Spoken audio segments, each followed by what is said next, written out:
वो शायद मेरा नाम ना ख़राब हो, इसलिए उसने मेरी मोहब्बत में सबके सामने झूठ बोल दिया।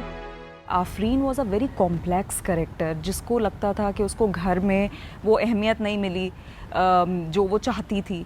तो आफरीन का जो जो किरदार था, या जो उसका कैरेक्टर लिखा गया था राइटर की तरफ से, वो बिल्ट ही इस तरह किया गया था कि उसको शुरू से एहसास कमतरी का वो शिकार थी। She wanted the attention, she wanted the love, वो अपने लिए चाहती थी और उसको लगता था उसकी बहन को मिल रहा है या किसी और को मिल रहा है। So she couldn't take it. वो उसका एक पर्सनैलिटी का मतलब समझ लें कि there was a lacking in her personality, या वो नेगेटिव की तरफ इसलिए बढ़ गई।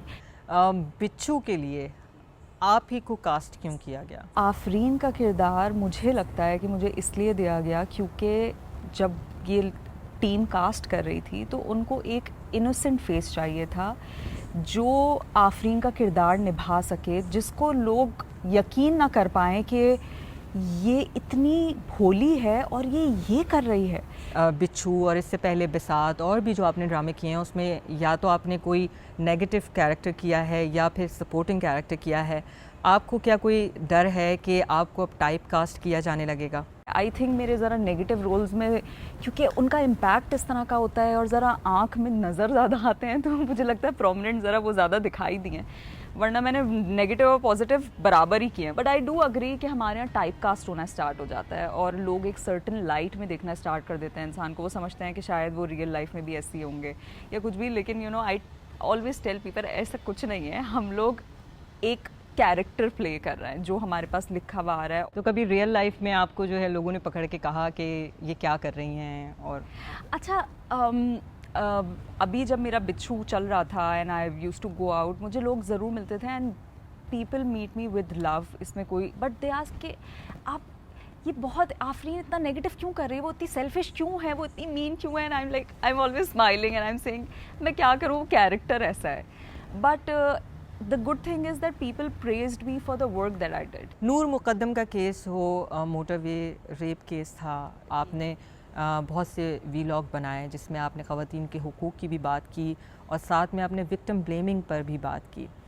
ये केसेस और ये इश्यूज़ आपके कितने करीब हैं? नूर मुकद्दम का वाक़या एक ऐसा वाक़या था जो मेरी लाइफ में ऐसे पॉइंट ऑफ टाइम पे मेरे सामने आया जब मैं I was going through a lot in my life at that point, और I could connect to Noor in another वे।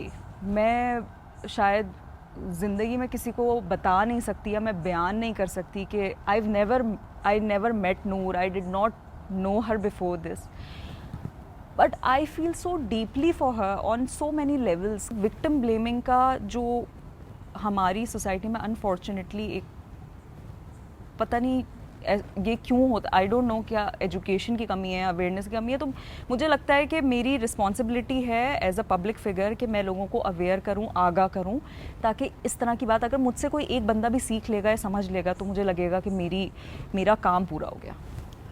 आप अक्सर ट्रोलिंग का शिकार रहती हैं, आपका नाम ट्विटर पे ट्रेंड करने लगता है, पिछले कुछ अरसे में भी हमने कई दफ़ा देखा।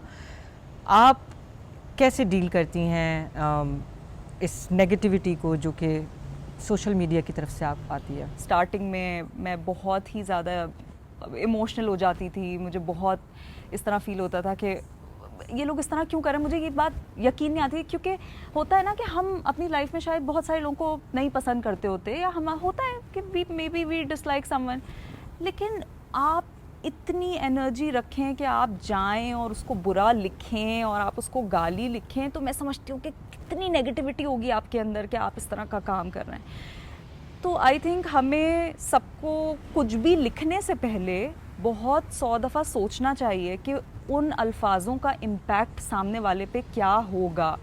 और ये सिर्फ मेरी बात नहीं है, अगर आप देखें कोई एक सेलिब्रिटी भी ऐसा नहीं है जिसका मैं पेज उठा लूँ और मैं उसके कमेंट्स में जाऊँ और मैं ये ना देखूँ कि किसी एक ने उसको बुरा ना लिखा हो।